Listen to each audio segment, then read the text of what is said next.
Aujourd'hui, petite vidéo atelier, mais sans tuto peinture. Je vais vous parler un petit peu de modélisme, mais il n'y aura pas de modélisme non plus. Je vais vous montrer le point commun entre un morceau d'aluminium, un petit caillou, une pipette en plastique, un squelette d'oursin ou encore une patate.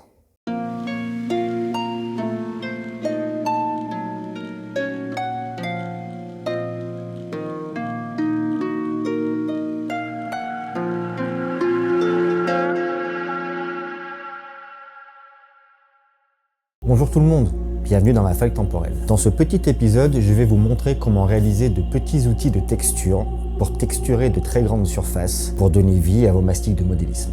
Ça va se passer juste derrière moi sur l'établi.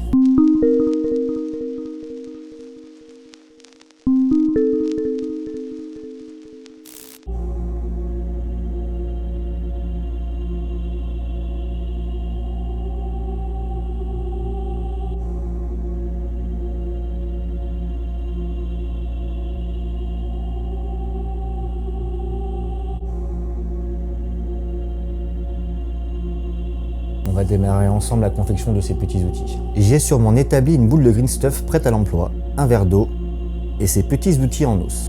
Je ne sais pas exactement ce qu'ils sont. Peut-être des outils pour tisser de la dentelle ou réparer des filets de pêche pour ceux à la finition conique. Celui en forme de cuillère par contre est beaucoup plus énigmatique. Si vous savez à quoi ce petit set servait, merci de me le dire en commentaire, je suis curieux. Ces petits outils en os me serviront de support pour l'atelier du jour. Alors bien sûr, vous pouvez utiliser n'importe quel bidule de ce gabarit, un stylo vide, des baguettes chinoises, même une petite branche retaillée. Première étape, manchonner. Prenez une petite partie du green stuff, prenez un de vos supports et formez comme une sucette.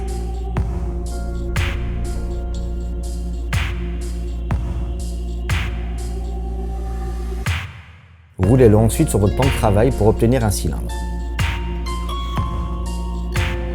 Une petite finition propre.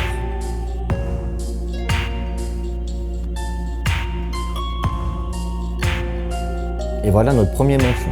Cette opération sera identique à réaliser pour chaque outil que vous voudrez confectionner. Seconde étape, texturer. Pour le premier, j'ai choisi un simple outil pour venir piqueter intégralement le green stuff.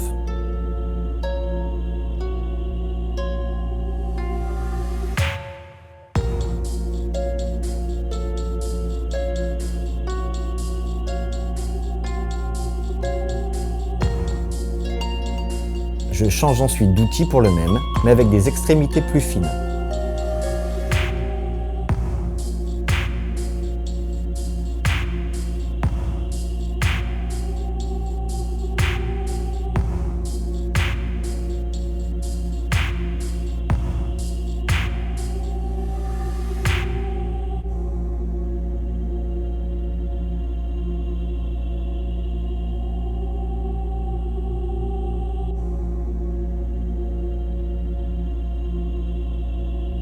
Lorsque tout le green stuff est texturé, posez votre création sur un support pour que la pâte sèche avant de passer au suivant.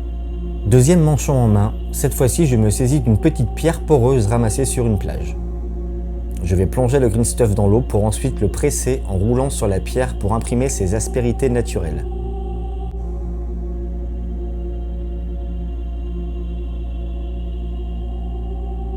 Non mais regardez-moi cette superbe texture style peau de crapaud vérolé de toute beauté. Sur le sommet du manchon, je vais inclure quelques micro-billes. Des minuscules en verre provenant de chez Green Stuff World.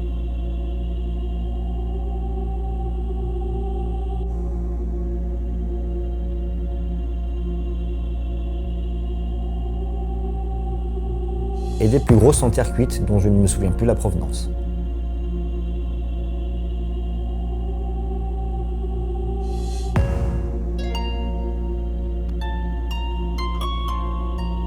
Troisième manchon. Pour texturer les green stuff, je vais pour cet exemple prendre un vieux morceau de papier aluminium, à son tour humidifié, avant de le presser contre la résine fraîche.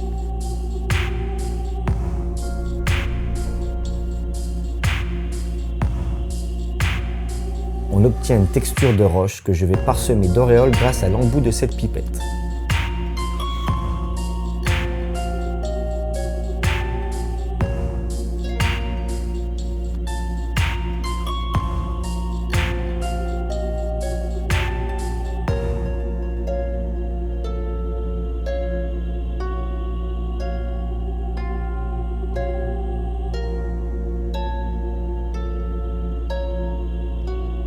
Quatrième manchon, que je forme plus en forme d'olive.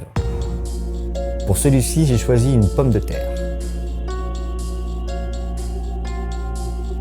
Alors non, sans deck, riez pas. Les tubercules, quand ils germent, ont des aspérités vraiment super intéressantes à exploiter. Le but sur cet outil est de former des formes aléatoires très organiques. Cela permettra de texturer très efficacement la peau des gros monstres. Avec un jeu d'instruments, je vais réaliser quelques patterns.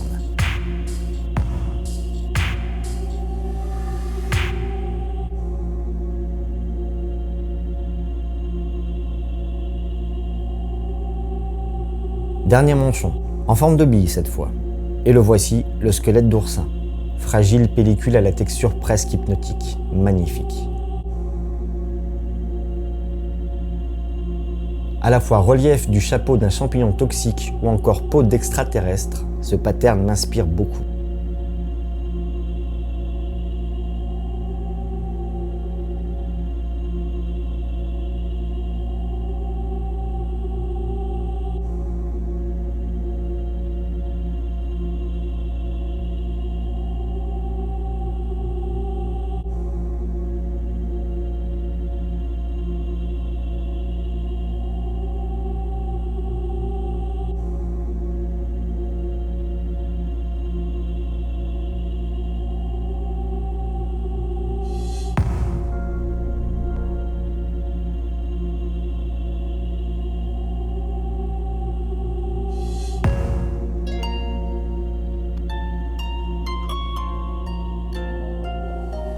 Bricolage terminé, mes outils de texture sont bien secs et je vais vous montrer quelques patterns.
C'est ainsi que se termine ce petit atelier. J'espère que cet épisode vous aura plu. Dites-le moi dans les commentaires. Le prochain épisode sera déjà le 10e de la chaîne. Pour l'occasion, je vous prépare un petit tour dans ma bibliothèque. Merci à Thibaut, Beaufour et The Architect pour leur aide. Merci à vous pour votre soutien. Il ne me reste plus qu'à vous souhaiter de bonnes parties, de belles peintures et à bientôt pour une prochaine vidéo.